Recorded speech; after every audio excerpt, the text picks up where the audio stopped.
ยายสวัสดีครับ คุณยายชื่ออะไรเอ่ย อนง ยายอนงค่ะ ยายอนงนะครับ ค่ะ โอ้คุณยายทำอะไรครับอันนี้ ทำก็คือเส้นหมู อืม เห็ดตับเต่าค่ะ อุ้ยมันดังก๊อกแก๊กเลยค่ะ ใส่เห็ดตับเต่าด้วย ใส่เห็ดตับเต่าด้วยนะคะ ที่นี่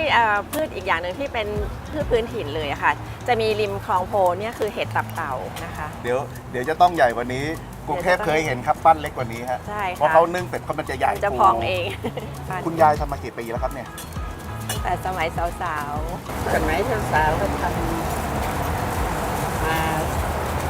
50-60 ปีแล้ว ๆ ตอนนี้อายุเท่าไหร่นะคะ ตอนนี้อายุเท่าไหร่ครับ ทีนี้81 81 81แล้วครับ ใช่ค่ะ แล้วขายยังไงครับคุณยาย 8 บิต20 บาท แปดเม็ด20 บาท ค่ะ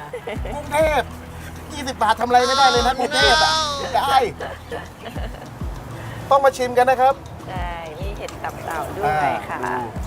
ที่นี่มีเห็ดตับเต่าด้วย เห็ดตับเต่าแล้วได้ยินว่าเป็นพืชท้องถิ่น ใช่ค่ะพืชท้องถิ่น อ๋อ ในอยุธยาก็จะมีในโซนของคลองเราคือคลองเราอ่ะเห็ดตับเต่าจะไม่สามารถงอกได้ถ้ามีเคมี เป็นสิ่งชี้บ่งเลยค่ะว่าเราอินทรีย์เลยแหละหมายถึงว่าริมคลองอะนะคะ ทุกคนจะต้องอนุรักษ์ไม่เอายาฆ่าหญ้าไปฉีด เพราะว่าแค่น้ำหอมหรือโลชั่นอ่ะเขาไม่งอกเลยนะคะ สมมุติว่ามันงอกอยู่สมมติมันงอกอยู่ตรงเนี้ยแล้วเราแบบไปจับเขาอย่างเงี้ยแบบอุ้ยน่ารักจังเลยพรุ่งนี้เช้าหายไปเลย มันเซ ค่ะ นซิทีฟ มันแฟบลงไปเลย ใช่นะโอ้โห ผักสดๆค่ะ เนี่ยดูผักสดสิ ใช่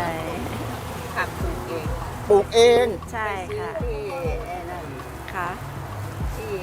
เรามีพาร์ทเนอร์เครือข่ายเป็นผู้ปลูกผักค่ะชื่อบิ๊กบะหมี่ อ๋อ อำนาจหวัดดี ครับ